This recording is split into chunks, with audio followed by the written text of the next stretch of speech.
AP అసెంబ్లీలో CM Chandrababu మాట్లాడుతున్నారు. Live ద్వారా చూద్దాం. చరిత్ర ఒకసారి చూసుకుంటే దిశ తెలుగుదేశం పార్టీ వచ్చిందంటే లా అండ్ ఆర్డర్ సెట్ కావాలి. ఈరోజు ఎన్డీఏ ప్రభుత్వం ఉన్నాం. ఎన్డీఏ ప్రభుత్వం కూడా చాలా స్పష్టంగా ఉంది. ఎట్టి పరిస్థితుల్లో లా అండ్ ఆర్డర్ ఉపేక్షించాం, ఎవ్వరు బ్రేక్ చేసినా. అందుకే ఈరోజు మీరు చూసినప్పుడు ప్రత్యేకంగా నేను ఎన్నికలప్పుడు కూడా చెప్పాను, నేను సమస్యల్ని జరిగే లా అండ్ ఆర్డర్ కంట్రోల్ చేయగలుగుతాను, కానీ కొంతమంది గంజాయికి అలవాటు పడి డ్రగ్స్కి అలవాటు పడి అలాంటి వ్యక్తులు రాత్రి మారిపోతారంటే చాలా సమస్య ఉంటుంది, అడిక్షన్ అయిపోయి ఉంటారని చెప్పి చెప్పాను. అది ఇంకా కంటిన్యూ అయ్యే పరిస్థితి ఉంది. ఏదేమైనా దిశ గంజాయి పైన డ్రగ్స్ పైన ఉక్కు పాదం మోపాం, ఈగలనే ప్రత్యేక వ్యవస్థ తీసుకొచ్చాం. నేను ఈ రాష్ట్రంలో ఉండే ప్రజలందరికీ విజ్ఞప్తి చేస్తున్నా, మీ పిల్లల్ని మీ కుటుంబ సభ్యుల్ని మీరు కూడా కంట్రోల్ చేయాల్సిన అవసరం ఉంది. ఎక్కడికక్కడ మెంటరింగ్ చేయాల్సిన అవసరం ఉంది. ఎక్కడ కూడా ప్రతి ఒక్కరికి విజ్ఞప్తి చేస్తున్నా, మన స్వార్థం కోసం మనం గంజాయి పండించి ప్రజల జీవితాలతో చెలగాడడం కరెక్ట్ కాదు. అందుకే లేటెస్ట్ టెక్నాలజీస్ అన్నీ ఉపయోగిస్తున్నాం. నేను కంట్రోల్ అయిందని కానీ మంత్రి గారు ఇప్పుడు కూడా చెప్పారు మేము కంట్రోల్ చేశామని. ఇంకా పూర్తిగా కంట్రోల్ చేశామని నేను చెప్పడం లేదు. ప్రజలు మెచ్చుకున్నప్పుడే మీరు కంట్రోల్ చేసినట్టు అవుతుంది, అంతవరకు మీ పని ఉంటుంది. ఎట్టి పరిస్థితుల్లో ఈ రాష్ట్రంలో 1 ఎకరా కూడా గంజాయి పండించడానికి వీలు లేదు. అది జరిగే వరకు నిరంతరం ఈ ప్రభుత్వం పోరాడుతుందని చెప్పుకునే ఒక్క మాటలో చెప్పాలంటే గంజాయి పైన డ్రగ్స్ పైన యుద్ధం చేస్తున్నాం. ఈ యుద్ధాన్ని ఆపే పరిస్థితి ఉండదు. లేటెస్ట్ టెక్నాలజీస్ ఉపయోగిస్తాం, సెటిలైట్ ఉపయోగిస్తాం, డ్రోన్స్ ఉపయోగిస్తాం, ఇంకా ఎక్కడెక్కడ ఏజెన్సీస్ని పెట్టాలంటే అన్నీ కూడా పెడతాం. అవన్నీ పెట్టి పూర్తిగా బార్డర్లో కూడా మన రాష్ట్రానికి రాకుండా కూడా చెక్ చేసి యంత్రాంగాన్ని కూడా క్రియేట్ చేసుకుంటామని చెప్పి కూడా నేను మీకు తెలియజేస్తున్నా. ఎవరైతే గంజాయి పండించే అమాయకులు ఉన్నారు వారందరికీ ప్రత్యామ్నాయ ఉపాధి కల్పిస్తాం. వారిని కూడా రిక్వెస్ట్ చేస్తున్నాం, మీరు ఎక్కడ కూడా గంజాయి పండించద్దని కూడా వారందరికీ చెప్తున్నాను. రెండోది దిశ, ఈ విషయంలో నేను 5 సంవత్సరాలు గడిచిన ప్రభుత్వంలో చూశాను.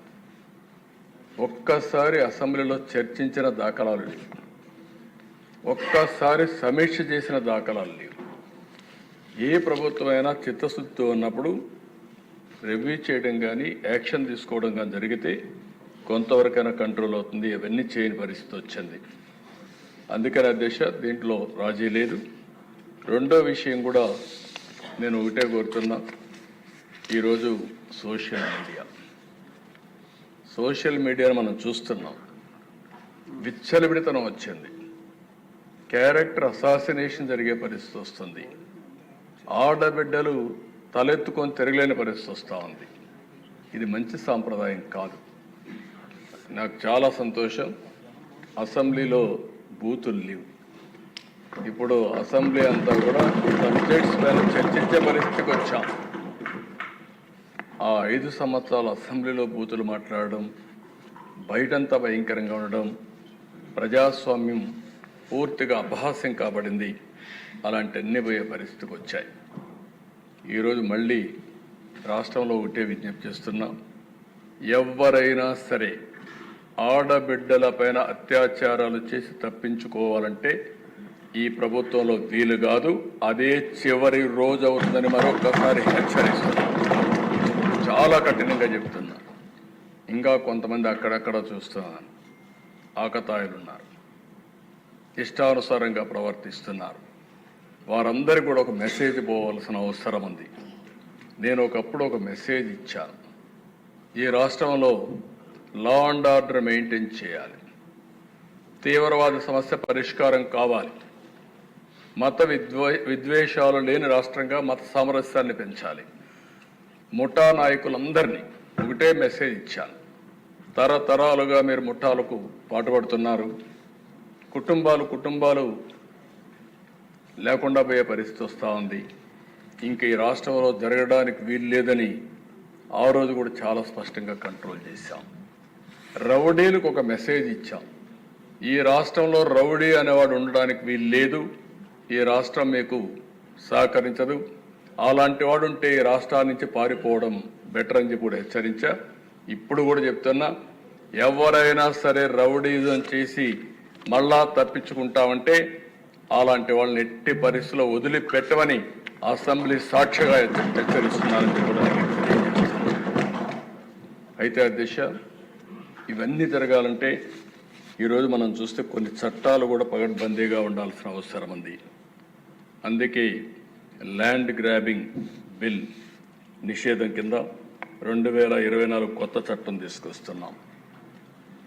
మాకు ఏ కంప్లైంట్ వచ్చినా ఇప్పటికి కూడా ఇక్కడ అన్ని సమస్యల పరిష్కారం చేయగలుగుతున్నాం. కానీ వీళ్ళు చేసినటువంటి ఈ భూ వివాదాలు, ల్యాండ్ రిలేటెడ్ కాన్ఫ్లిక్ట్స్ అయితే భయంకరంగా తయారైనాయి. 22A ఉపయోగించారు, రికార్డ్స్ తారుమారు చేశారు, ప్రభుత్వ భూములు కొట్టేశారు, ఫారెస్ట్ భూములు కొట్టారు. ఇవి మామూలుగా ఫారెస్ట్ భూముల దగ్గరికి ఎవరు పోరు, అలాంటివి కూడా జరిగే పరిస్థితి వచ్చింది. అందుకే ఈ ప్రత్యేక చట్టం కూడా గుజరాత్లో చాలా బాగా పనిచేసింది. ఎవరైనా సరే ల్యాండ్ గ్రాబింగ్ చేస్తే, భూ కబ్జాలకు పాటుపడితే ప్రభుత్వం కేసు పెట్టిన తర్వాత దాన్ని ప్రూవ్ చేసుకునే బాధ్యత కూడా వాళ్ళపైనే ఉంటుంది. దాంట్లో మళ్ళీ ఏమాత్రం కూడా ఉపేక్ష లేదు. అలాంటి పగడ్బందీ చట్టాన్ని కూడా తీసుకొస్తున్నాం. ఈ చట్టం ద్వారా ఎక్కడైనా ఎవరైనా సరే భూ కబ్జా చేయాలంటే భయపడే పరిస్థితి రావాల్సిన ఉంది. అలాంటి చట్టాన్ని కూడా తీసుకొస్తామని చెప్పి కూడా నేను మీకు తెలియజేస్తున్నాను. అదే మరిగా దేశ ఈరోజు టెక్నాలజీ, డ్రోన్స్ ఉపయోగిస్తున్నాం. ఇంకా మా వాళ్ళందరూ మాస్టరైజ్ చేస్తున్నారు. అవసరమైతే డ్రోన్స్ ద్వారా నైట్ పెట్రోలింగ్ కూడా చేయడానికి, పోలీస్ పెట్రోలింగ్ బదులు డ్రోన్ పెట్రోలింగ్ చేయడానికి కూడా శ్రీకారం చుడుతున్నాం. సీసీటీవీ కెమెరాలు పెడుతున్నాం, లేటెస్ట్ టెక్నాలజీ పెడుతున్నాం. ఒక్కొక్కసారి అధ్యక్ష, చాలామంది కేసుల్లో తప్పించుకుంటున్నారంటే నేరాలు చేయడం, సాక్ష్యాలను తారుమారు చేయడం, తద్వారా పనిష్మెంట్ లేకుండా తప్పించుకునే పరిస్థితికి వస్తున్నారు. కానీ ఇటీవల డిపార్ట్మెంట్ మీరు చూస్తే చాలా గట్టిగా పనిచేసి 2-3 నెలల్లోనే శిక్షలు పడే కన్విక్షన్ వచ్చే పరిస్థితి తీసుకొచ్చారు. దానికి డిపార్ట్మెంట్ మనస్ఫూర్తిగా అభినందిస్తున్నా. ఇది వండర్ఫుల్ వర్క్. దీన్ని ఇంకా పకడ్బందీగా మనం చేయాల్సిన అవసరం ఉంది. ఇది కూడా చేస్తామని చెప్పి నేను మీకు తెలియజేసుకుంటూ, ఇంకొక పక్కన సైబర్ సెక్యూరిటీ కూడా చాలా ముఖ్యం. దీంట్లో కూడా 26 సైబర్ పోలీస్ స్టేషన్లు పెడుతున్నాం. దీని ద్వారా కూడా ఎక్కడ సైబర్ క్రైమ్ చేస్తే అలాంటి నేరస్తుల్ని ఇమీడియట్గా పట్టుకునే పరిస్థితి వస్తుంది. ఎఫ్ఎస్ఎల్ కూడా ఇంకా బాగా ఇంప్రూవ్ చేయాల్సిన అవసరం ఉంది. కడాన దేశ ఒక్కొక్కసారి ప్రభుత్వాలు ఏ విధంగా పనిచేస్తాయంటే, నేను ఎప్పటి నుంచో కూడా సమైక్య ఆంధ్రప్రదేశ్లో మీరు చూస్తే ప్రతి ఒక్క రెవెన్యూ డివిజన్కి పోలీస్ డాగ్స్ పెట్టి, స్క్వాడ్స్ పెట్టి, ఎందుకంటే ఇప్పటికి కూడా టెక్నాలజీ మనం అందరం ముందుకు పోతున్నాం. కానీ ఈ పోలీస్ డాగ్స్ ఏవైతే ఉన్నాయో అవి డిటెక్ట్ చేసినంత ప్రిసిషన్ టెక్నాలజీ కూడా ఒకసారి చేయలేకపోతా ఉంది. అంత పర్ఫెక్షన్ ఉంటుంది. అలాంటివి ఇది పోయినాయి.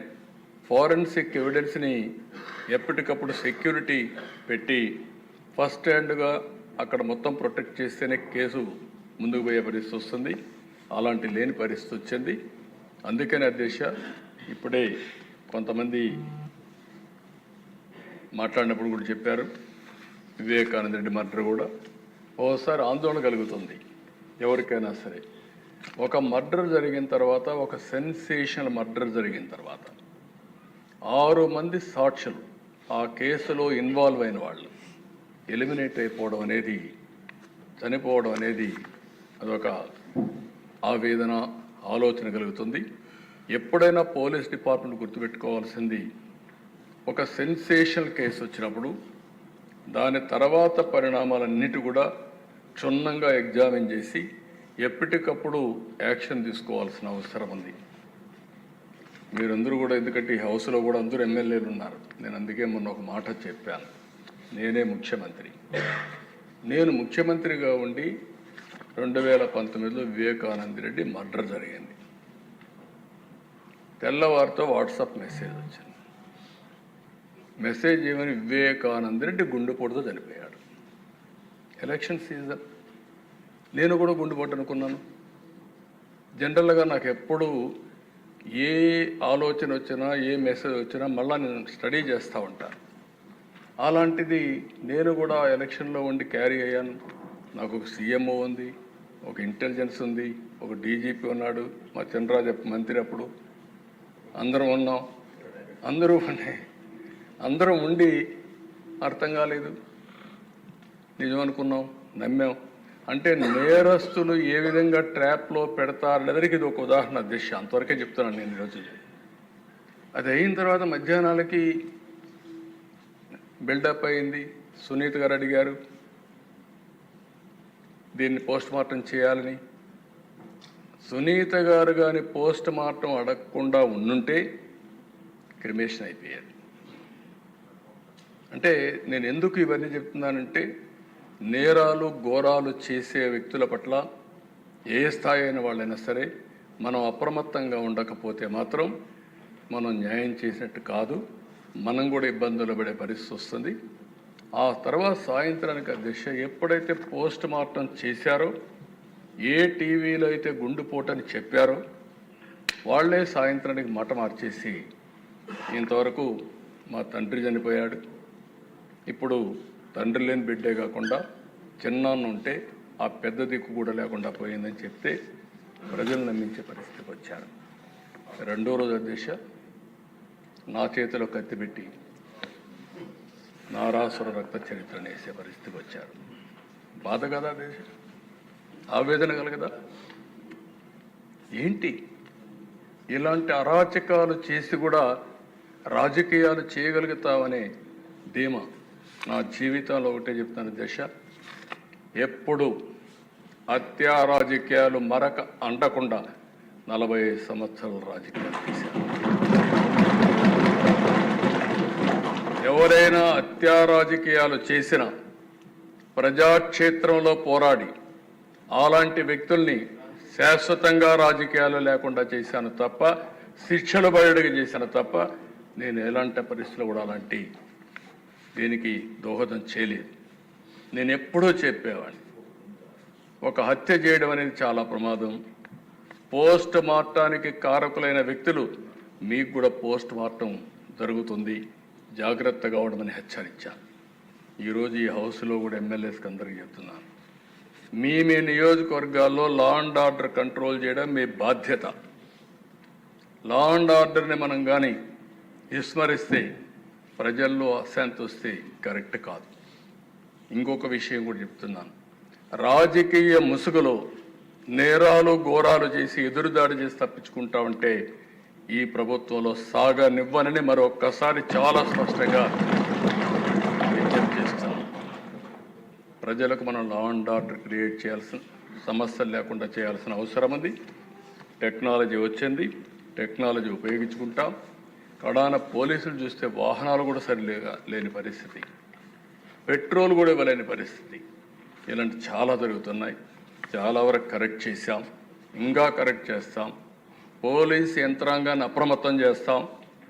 అప్రమత్తం చేయడమే కాదు, ఎప్పుడైనా సరే అధ్యక్ష ఒకటే గుర్తుపెట్టుకోండి, ఒక నాయకత్వం కానీ ఒక గవర్నమెంట్ కానీ స్ట్రాంగ్గా ఉందని విత్ డెమాన్స్ట్రేటివ్ ఎఫెక్ట్తో చేయగలిగితే అందరూ లైన్లోకి వస్తారు.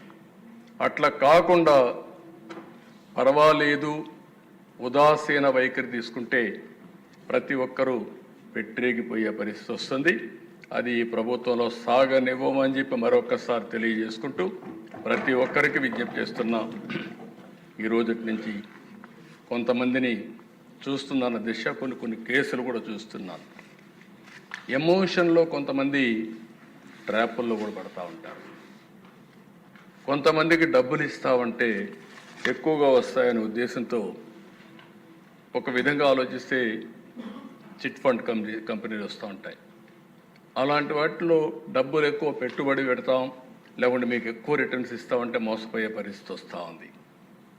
కొంతమంది అమ్మాయిల పట్ల కొంతమంది చాలా దారుణంగా ప్రవర్తిస్తూ ప్రేమ అనే మాట ఒలకబోస్తూ ట్రాప్లో పెట్టి ఈ యొక్క అబ్యూజ్ చేసే పరిస్థితి కూడా వస్తున్నారు. నేను ఈ విషయాలని ఎందుకు చెప్తున్నానంటే ఈ సభ ద్వారా ప్రజల్లో చైతన్యం తీసుకురావాల్సిన బాధ్యత మన మీద ఉంది. అదే సమయంలో ఎవరైనా తప్పు చేస్తే మాత్రం వదిలిపెట్టం, తాట తీస్తామని చెప్పి కూడా మరొకసారి ఎందుకంటే గట్టిగా కూడా చెప్పాల్సిన అవసరం ఉంది. నేను ఇదే మాదిరిగా ముఖ్యమంత్రిగా ఉంటే అధ్యక్ష 14-15 సంవత్సరంలో ఇక్కడే మనం గురుజాల కాన్స్టిట్యున్సీ అనుకుంటాను, పిడుగురాళ్ళ దాచేపల్లి ఏరియాలో ఒక ముస్లిం గర్ల్, చిన్న అమ్మాయి, ఆ అమ్మాయి పైన అత్యాచారం చేశారు. దగ్గర 18 టాస్క్ ఫోర్స్లు వేశారు. ఏ డైరెక్షన్లో ఉన్నా సరే భూమి మీద ఎక్కడున్నా పట్టకొచ్చే బాధ్యత మీదని పోలీసులకు చెప్పా. సర్చ మొదలుపెట్టా. 4వ రోజుకి అతనే ఆత్మహత్య చేసుకొని చనిపోయాడంటే అక్కడ కనుక్కున్నాను. దాంతో కూడా వదిలిపెట్టలేదు. మళ్ళీ విజయవాడలో పెద్ద ర్యాలీ పెట్టి భవిష్యత్తులో ఎవరైనా సరే నా ఆడబిడ్డల జోలుకొస్తే ఇదే గతి అవుతుందని చెప్పి హెచ్చరించాను. ఇదంతా మొత్తం లా అండ్ ఆర్డర్ అంతా కూడా కంట్రోల్ అయ్యే పరిస్థితి వచ్చింది. ఇప్పుడు కూడా చెప్తున్నా, ఈ సభ ద్వారా హెచ్చరిస్తున్నా, రేపటి నుంచి ఈ ప్రభుత్వాన్ని ఛాలెంజ్ చేయాలంటే చేయండి. ఆ తర్వాత ఎలాంటి పనిష్మెంట్ ఉంటుందో మీరే చూస్తారని కూడా హెచ్చరిస్తూ, లా అండ్ ఆర్డర్ కాపాడే బాధ్యత మాది. ప్రభుత్వ యంత్రాంగాన్ని కూడా సమర్థవంతంగా నడిపిస్తాం. ఎక్కడా రాజీ లేదు, రాగ ద్వేషాలు లేవు, లేకుంటే విశిష్టత లేదు. ఎవరైతే మీరందరూ లా అండ్ ఆర్డర్ మెయింటైన్ చేస్తారో డీజీపీ దగ్గర నుంచి లాస్ట్ మైల్లో ఉండే కానిస్టేబుల్ వరకు మీరు లా అండ్ ఆర్డర్ మెయింటైన్ చేయండి. మీకు అండగా ఈ గవర్నమెంట్ ఉంటుందని మరొక్కసారి తెలియజేసుకుంటూ, ప్రజలు పూర్తిగా సహకరించమని మరొక్కసారి కోరుకుంటూ, ఇంకొకసారి నాకు ఎక్కడన్నా దొరికితే మాత్రం గంజాయి దొరికితే అడికి అయిపోతాను, మీరు గుర్తుపెట్టుకోండి. అదే మాదిరిగా ఎక్కడ డ్రగ్స్ దొరికినా లేదు. రాజకీయ ముసుగులో హత్యలు, నేరాలు, ఘోరాలు చేయాలనుకున్నా చాలా క్లియర్గా ఉన్నాం. ఎవరైనా మీరు మీ సమస్యలు చెప్పాలంటే మాకు చెప్పండి. సమస్యలు చెప్పకుండా మీ ఇష్ట ప్రకారం వచ్చి రౌడీజం చేస్తాం, ఇష్టానుసారంగా ప్రవర్తిస్తాం కూడా కరెక్ట్ కాదు. మీరు రండి, వింటాం, మీరు చెప్పినంత వింటాం. మీ సమస్య న్యాయపరమైతే తప్పకుండా పరిష్కారం చేసే బాధ్యత ఈ ప్రభుత్వాన్ని చెప్పి కూడా తెలియజేసుకుంటూ, అందరూ సహకరించమని చెప్పి కోరుకుంటూ మీ దగ్గర సెలవు తీసుకుంటున్నాను. ఇప్పుడు గౌరవనీయ ముఖ్యమంత్రి గారు ఈ చర్చలో పాల్గొనటం ప్రజలకు ఎంతో ధైర్యాన్ని ఇస్తుంది. నిన్ననే ఇనాగరేట్ చేశాను శక్తి యాప్. ఎవరైనా సరే ఆడబిడ్డలు ఆ శక్తి యాప్ డౌన్లోడ్ చేసుకుని కనీసం ఆ ఫోన్లో చేయగలిగిన ఆ శక్తి యాప్ ఆన్ చేసి 3 సార్లు షేక్ చేసిన ఆటోమేటిక్గా రిజిస్టర్ అయిపోతుంది. ఎక్కడున్నారో జీపీఎస్ చూసుకుని 6 నిమిషాల నుంచి 9-10 నిమిషాల లోపల మీ దగ్గరికి వచ్చే బాధ్యత పోలీసుల పైన ఉంటుంది. ఒకసారి కంప్లైంట్ చేసిన తర్వాత ఆ అమ్మాయికి ఏమైనా జరిగినా మా పోలీసులు రెస్పాండ్ కాకపోయినా బాధ్యత తీసుకునే అవకాశం పోలీసుల పైన ఉంటుంది. ఎందుకంటే ఒకసారి టెక్నాలజీలో రిజిస్టర్ అయిన తర్వాత రేపు క్రైమ్ రిజిస్టర్ అయినప్పుడు మీ ఫెయిల్యూర్ కూడా రిజిస్టర్ అవుతుంది. జాగ్రత్తగా ఉండమని మా పోలీసులు కూడా చెప్తున్నా. ప్రజల్లో చైతన్యం తీసుకొస్తాం. చైతన్యం తీసుకురావడమే కాకుండా ఇటు పోలీసులు అప్రమత్తంగా లేకపోతే వాళ్ళపైన కూడా యాక్షన్ ఉంటుంది. నేను ఐఎమ్ వెరీ క్లియర్. అందుకే టెక్నాలజీ అంటే ఏదో మేము మా ఇష్ట ప్రకారం పెట్టేస్తాం. ఇంత మునుపు మనం చూసాం దేశ దిశ యాప్ అన్నారు, దిక్కుమాలిన యాప్గా తయారైంది. ఈరోజు నో క్వశ్చన్. ఏదైతే నేను చెప్పానో ఇది 100% ఏదైతే శక్తి యాప్, ఒక్కసారి మీరు టెస్ట్ చేసి చూడండి. ఎవడైనా ఆకతాయితనంతో బిహేవ్ చేయాలని మీరు చేసి చూడండి. ఆడబిడ్డలు శక్తి యాప్ ద్వారా అప్రోచ్ కండి. అప్రోచ్ అయిన తర్వాత 100% యాక్షన్ తీసుకునే బాధ్యత ఈ ప్రభుత్వాన్ని అని చెప్పి మరొకసారి తెలియజేసుకుంటాం. అవేర్నెస్ రావడానికి ఎమ్మెల్యేస్ కూడా మాట్లాడండి, ప్రజల్లో చైతన్యం తీస్తారండి. మీరు ఒక విషయం గుర్తుపెట్టుకోవాలి, ఎప్పుడు కూడా చట్టం ఉంటుంది, లేకపోతే అనేక చర్యలు ఉంటాయి. కానీ ప్రజల్లో చైతన్యం లేకపోతే మన చట్టాలన్నీ కూడా ఎవరూ ఉపయోగించుకోలేని పరిస్థితి వస్తుంది. ఇప్పుడు కూడా టెక్నాలజీ కూడా అంతే. యాప్ ఉంది, యాప్ ఉపయోగించుకుంటే అది ఒక మహా ఆయుధం. ఆ శక్తి యాప్ను ఉపయోగించుకోకపోతే మళ్ళీ యాజ్ ఇట్ ఈజ్గా జరిగే పరిస్థితి వస్తుంది. అందుకే ప్రతి ఒక్క ఆడబిడ్డని ఎడ్యుకేట్ చేయండి. ఆడబిడ్డకు రక్షణగా శక్తి యాప్ ఉంటుంది.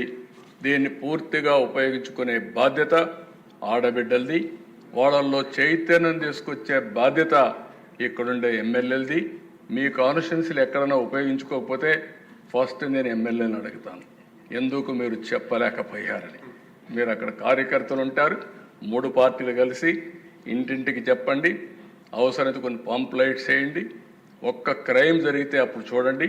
క్రైమ్ జరిగితే యాక్షన్ తీసుకోకపోతే అప్పుడు మీరు నాకు చెప్పమని చెప్పి అడుగుతూ ఇది చేయాల్సిందిగా మరొకసారి విజ్ఞప్తి చేస్తున్నాం. గౌరవనీయ ముఖ్యమంత్రి గారు ఈ చర్చలో పాల్గొనటం, ఈ స్త్రీ యాప్ ద్వారా మహిళలకి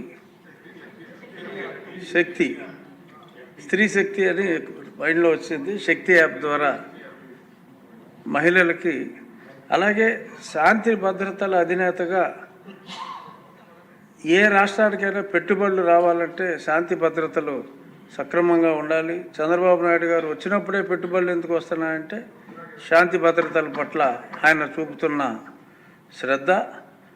నిజంగా ఈరోజు ఆయన ఇంత స్పష్టంగా చెప్పినందుకు వారికి ప్రత్యేక ధన్యవాదాలు తెలియజేస్తూ, ఇప్పుడు హోంమంత్రి గారి ప్రతిపాదనలపై ఓటింగ్. 10వ అభ్యర్థన క్రింద హోంశాఖకు 8,570,50,80,80,000 రూపాయలకు మించని సొమ్మును ప్రభుత్వానికి మంజూరు చేయాలి. ఈ అభ్యర్థనకు సుముఖంగా ఉన్నవారు అవును అనండి. వ్యతిరేకంగా ఉన్నవారు ఎవరైనా ఉంటే కాదు అనండి. అందరూ అవునన్నారు. కావున నిధుల కొరకు గౌరవనీయ మంత్రి అనిత గారు అభ్యర్థనలను మంజూరు చేయడం అనేది. ఇక నిమిషం, శాసన మండలి అధ్యక్షుల వారి నుంచి శాసనసభ స్పీకర్ గారికి ఈ క్రింది వర్తమానం అందింది. మార్చి 11, 2025వ తేదీన జరిగిన ఆంధ్రప్రదేశ్ శాసనసభ సమావేశంలో ఆమోదించి శాసన మండలికి పంపిన ఆంధ్రప్రదేశ్ లిఫ్ట్లు మరియు ఎస్కలేటర్ల బిల్లు